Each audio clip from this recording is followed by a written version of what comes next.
Hi, I'm Max Keiser. This is the Keiser Report. Here we are in year 11 of Satoshi.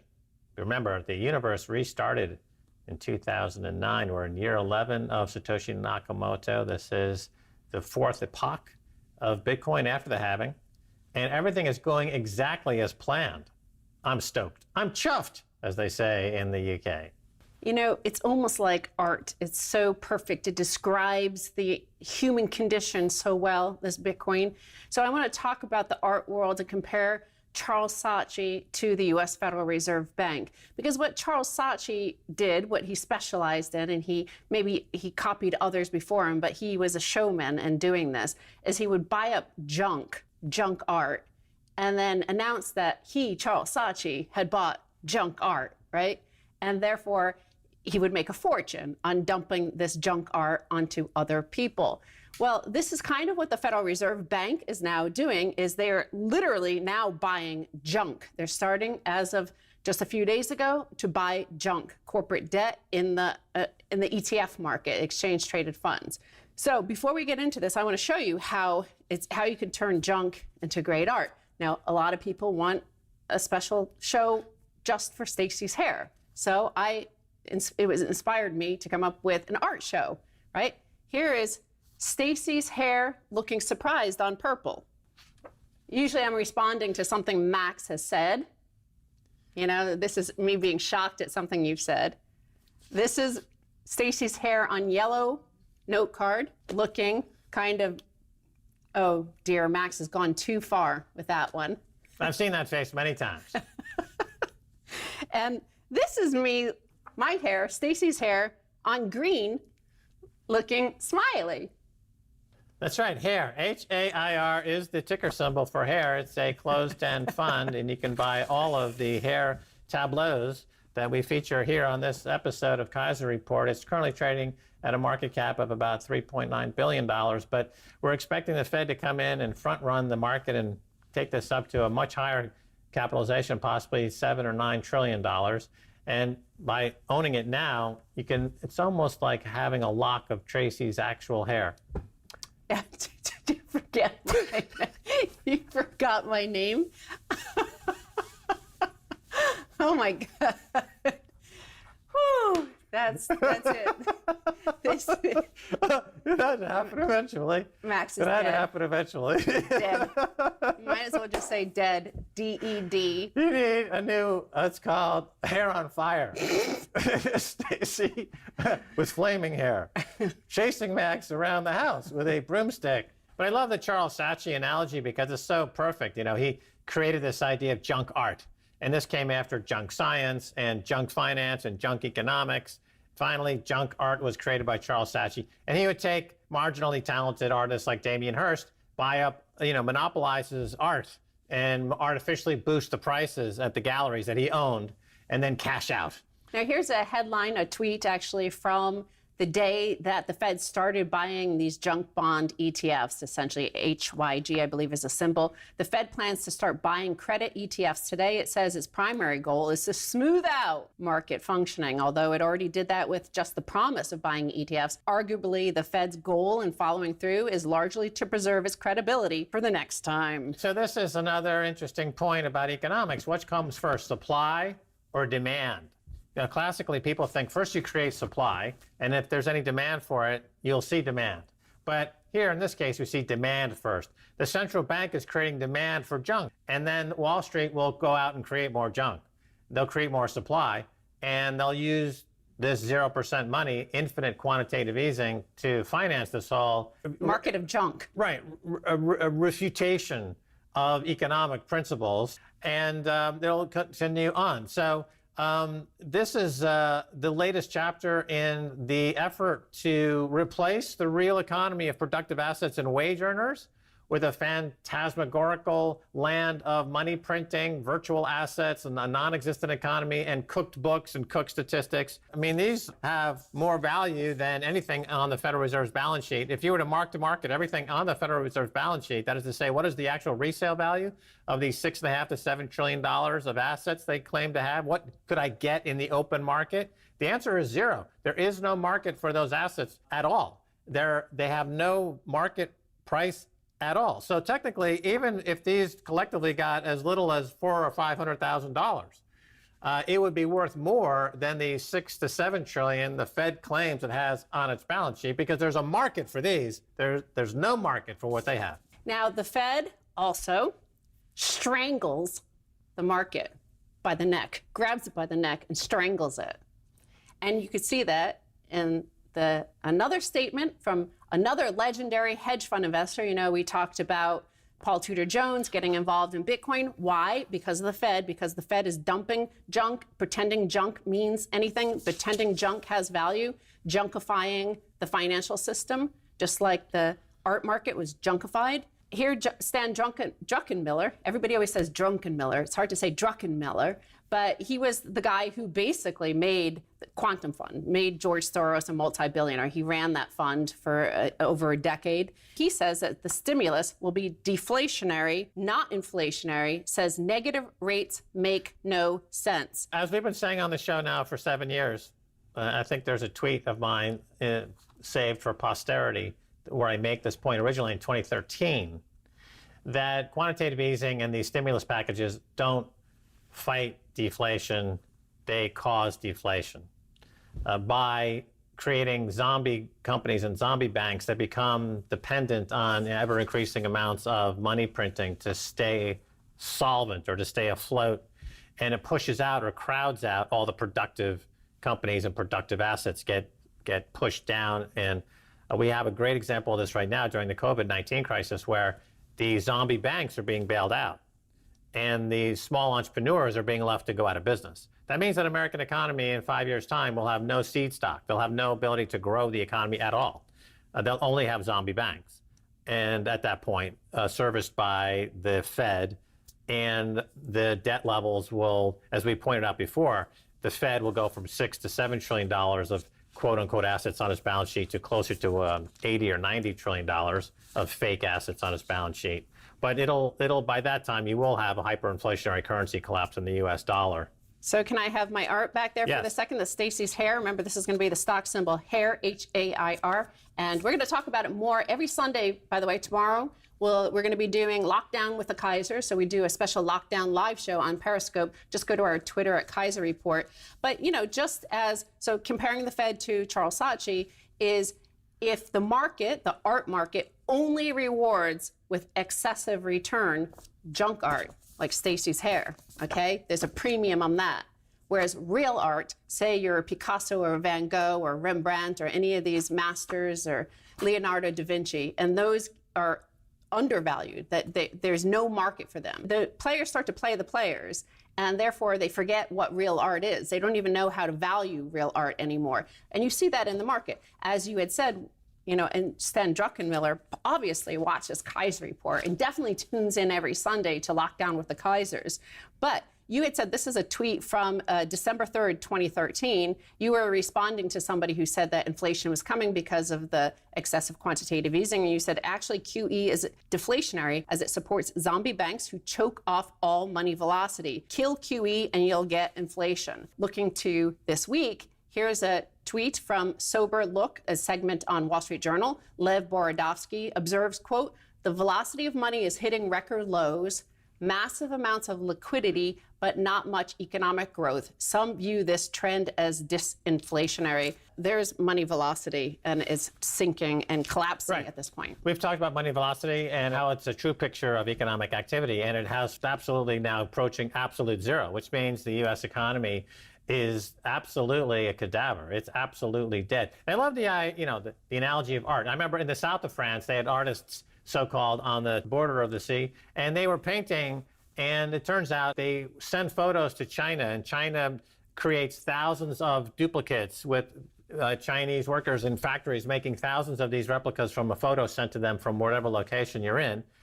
And those paintings are sent to France, and then they cost $1 to make, and they sell them for $500, $600, $700. And the pretend artist is still like with his beret on, and he's still like trying to add a few touches to it. But it's been manufactured in China for $1. So here comes the Fed. The Fed will see that fake artists with fake paintings as a necessity, as a strategic can't let fail business. And they'll buy all of his fake art to keep the pipeline of fake art going. But meanwhile, the actual artists that live in the hills of France, or they live in Provence, or they live in Paris, they are therefore not getting any, they're allowed to starve to death. So the actual supply of real art dies completely, and we're left just with junk art, just like we have only junk economics, junk finance, junk science. We just live in a total wasteland. I got to whip out T.S. Eliot at this point and start reading The Wasteland, because that always comes to mind when we reference the fact that we are sitting on a frickin' garbage dump called planet Earth. Speaking of garbage dump, the ETF that the Fed was buying was HYG. So again, at a certain point, you know, the Wizard of Oz, the Barnum and Bailey, the Showman, you know, nobody believes it anymore. There's a certain, you do a suspension of disbelief, and everybody does rush into junk bonds and fracking. Like, that was part of the junk bond industry, is like, if you actually open your eyes and look a little bit, like, it was never making money. So this is a bad investment. The same with people rushed into wherever they thought Charles Saatchi was going to invest next because they wanted to front run him, right? Well, at a certain point, people stop doing it. They run out of chumps and Ponzi's. Yeah, I mean, look at the art prizes in Britain. The Turner Prize, awarded at some point to Tracy Emin for her unmade bed, right? That's junk art, right? And that's the reflection of art having been junkified by people like Charles Saatchi, who turned it into a Ponzi scheme and gave Amos Damien Hirst, who was doing spirographs in his basement and selling them for $1 million, or at least he was, until everything fell apart. Well, he actually had assistants do that. But finally, I'm reading this tweet. Oh, the irony of HYG closing in the red on day one of Fed's buying program. A classic sell on the news moment, to say nothing of the fact that the $750 billion allocated has nearly been offset by new issuance in bond markets since Fed announced it was rushing into no man's land. Like I said, people were front running with junk, creating junk to sell to Saatchi. It's artificial demand, and they produce artificial supply. And that's a complete repudiation of supply and demand economics. It's, in fact, communism. All right, when we come back, much more coming your way. Don't go away. And don't forget to buy hair, H-A-I-R, Stacy's Hair.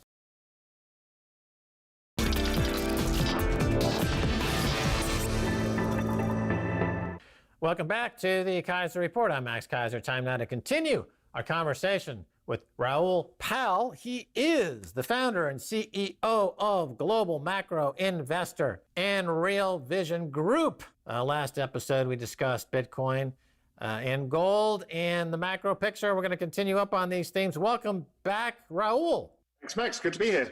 Let's talk, the macro picture for a second. So as a hedge fund manager, how would you describe your corner of the hedge fund world? What is your, specialty, I guess you could call it, if you have one? Or are you just an omnivore that's out there eating everything? Or are you a macro, specifically more macro? But can you give us an idea how you classify yourself, and then give us an idea of what you see as being the big macro picture? Yeah, so I'm a macro guy through and through. It's all I've done. It's what I know. I spent my whole life, global macro investor, the clue's in the title. I write the research for the world's biggest macro hedge funds, family offices, banks, sovereign wealth funds, other stuff like that, all macro. I just think of the world, my edge in the macro community is time horizon. I have a longer term time horizon than most.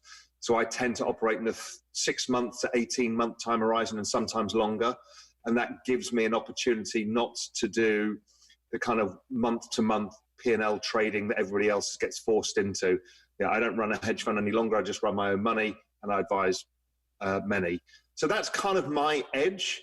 I look at everything, all asset classes, from equities to commodities to fixed income to foreign exchange to credit. I am agnostic, but when you get given an opportunity set like we have now, macro returns are really interesting, because macro returns in the down cycle, so that's the part of the business cycle when growth is weakening and goes negative. Usually what happens in the business cycle, you accumulate slow returns, particularly in macro and in most markets over 8 years, let's say. And then the reverse, the unwind, happens within about 18 months. So if you think of it in terms of the ability to make returns, you make a huge amount of returns in 18 months, which is why most of the macro hedge funds look for opportunities like this where volatility explodes and returns get concentrated. For me, we're already going into recession. We had a trade war underway. We had an oil war underway. The business cycle was going negative. World trade was going negative. And then we had the black swan of the coronavirus, and that morphed it into a recession and now into the worst economic event in probably recorded history. So we don't know how it plays out from here, and that's the most important thing. We've been looking at this on Real Vision and asked, many of the world's most famous investors to come on and say, okay, what goes on from here? My own personal view is that we have some bounce back as economies open up. The bounce back is not enough. We're seeing that in China, South Korea, and others, where it's still below zero growth. And that probably extends for an extended period of time with social distancing and a number of other things in place, including human behavior around this crisis. And the reality is that with a world absolutely laden with debt and a reduction of cash flow after the event we just had, which has just taken everybody's cash out already, the chance of going into a solvency event or insolvency event are extremely high. So I think we're going to go into the first debt deflation insolvency event since the 1930s. Yeah, let's talk about this term you're using here, business cycle. Because in the old days, before Alan Greenspan, there was something very clearly in play called the business cycle. Companies would build up a glut of inventory, prices would get weak, the economy would slow down, the central bank would lower interest rates to stimulate lending, and the cycle would pick up again. But starting with Alan Greenspan and becoming even more exaggerated with subsequent Federal Reserve Bank chair people, the business cycle has been overridden by the Greenspan put, which became the Bernanke put, which became the Janet Yellen put, which became the Jay Powell put. That is to say, the central bank will not allow the cycle to roll over. They print, and they keep printing to keep stock prices higher. The bond market, to give you kind of a signal in all this, has been in a bull market for 40 years, right? So what's your comment on that? I think it's actually a Pavlovian response. I don't think it's a reality. I think the evidence shows us from Japan and the UK and Europe that monetary printing is not necessarily an asset inflation issue. It depends what the structural setup is. I think that people believe in the US that the central bank is omnipotent. And I think that will be shown to be not true. And I think we're about to find out. And I think we're going to find out via what the central bank has been fighting from day one, which is deflation. And why deflation? We've got to that masterful point where interest rates are zero and we're about to have negative 3% inflation. So that means real rates are at 3%. Okay, that's higher than they were before the previous two crises in 2008 and 2001. So you've tightened interest rates to such a level in the middle of a recession. So this is what they've always been fighting, and now it's going to happen, and we're going to learn, I think, that the emperor has no clothes. That the answer is going to end up being some sort of fiscal and some sort of debt jubilee at the end of all of this. So I don't believe that put is real. I think it's a psychological put. Well, one thing is for sure, it keeps a lot of zombie banks and zombie corporations alive that would have been exterminated if rates were allowed to float on the markets without Fed intervention.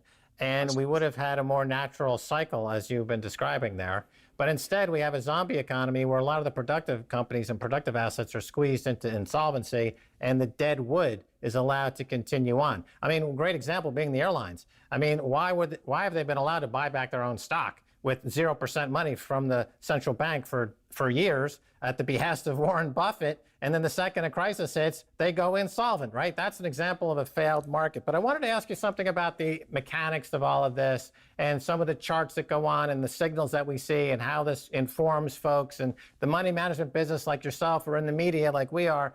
When you see a chart like the velocity of money that's gone straight down for 20 years despite all this money printing, what does that tell us? I mean, what do you make of that? Very straightforward. It's a function of two things. Debt and demographics. So the more that debt loads increase, the less propensity there is for people to be able to use that money for anything except debt servicing.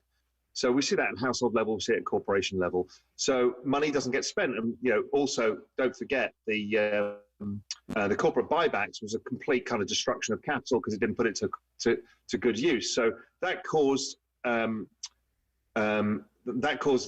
velocity of money to fall. The aging population does the same thing. We've seen it in Japan, we've seen it in Europe, we've seen it all across the world where we can observe a aging population. So once you do that, those two things, the aging population plus the velocity of money driven by the debt, what you end up with is an economy that goes slower and slower and slower over time and has almost zero ability to generate inflation regardless of what the central bank does. So in 2008, the shrewd move would have been to allow a lot of banks to go bust instead of trying to bail them out, increasing the debt load because all fiat money is debt, and baking into the cake a 12-year later crisis that we're having today. Would you agree? Yes, but the problem is it's a pesky thing, this, because it flares up elsewhere. So 2008 was the banks. This time around, it's not the banks. This time around, it's the corporates and the car loans and the student loans, and then the foreign borrowers of dollars with their 12 trillion of dollar borrowings. So you can't kind of stamp it out. It just moves around. And part of that is obviously for the same reason that you suggest, that interest rates have for some borrowers been far too low and for others still remain too high. So it just depends what part of society. But, in that society where the rich have got richer and the poor have got poorer, it's flowed to others. So it's a complicated world, but that massive increase in debt that took off again after the last crisis, not necessarily the banks. We could have stopped all of that if we had let more people go bankrupt, because then you put some sort of risk in the equation. There's still not enough risk. And as you rightly point out, the moment the Fed starts buying corporate credit, I understand why. They're trying to bail out the pensioners. So they're trying to bail out, people who are 65 years old about to retire. I get it. But the problem is, on the flip side of that, you're encouraging behavior from corporations and others that it doesn't matter, you get bailed out. So I don't even know how to deal with that situation. The Fed are not in an easy place to be right now. Let's say, hypothetically, that the global central banks are in communication with each other and do a lot of work together. As Naomi Prinz wrote in her recent book on the subject, Collusion, she suggests that, in fact, they are colluding. They do a lot of back channel talk and they work together. And let's hypothetically say that the banking industry since the 1980s and the introduction of financial derivative products have the ability to separate risk from reward in a novel way that hadn't been available before in the history of capitalism and economics. And hypothetically, this debt that you say hit the banks in 2008, but somehow, quote, as you say, moved. Is it possible, Raoul Pal, that risk, the word that you just used, can be packaged with derivatives and shuttled around the global banking system and financial system in a way where it simply is taken off the balance sheets of those who don't want it, like informed, connected banks, and it ends up in places like pension accounts that are huge and, as we know, not really well managed. It becomes a toxic debt dump. And this is a kind of high horse of mine that I ride and get on and scream from the rooftops about, is what happened was the debt within the system, as you say, got repackaged out of the banks because they weren't allowed to take risk by regulation. So they had relatively little risk on. What happened is all of that corporate debt load went into the pension system. That's it. So on the average guy who has no understanding of what they're doing, they're jammed full of corporate credits with almost zero defaults priced in, ahead of the biggest recession in history, at retirement age, whilst having an all-time high allocation to equities at the same time, driven by the pensions industry and the RIA industry. I think it's criminal what they've done to repackage the debt and give it to people who needed the yield. Well, they needed the yield, but they didn't need the risk, and they've given it to them. And they have no understanding of the risk they're running, which is this moral issue the Fed now have to deal with, is what the hell do we do here? Because the moment we bail out the pension system, we're bailing out corporations and their bad decisions over increasing debt loads.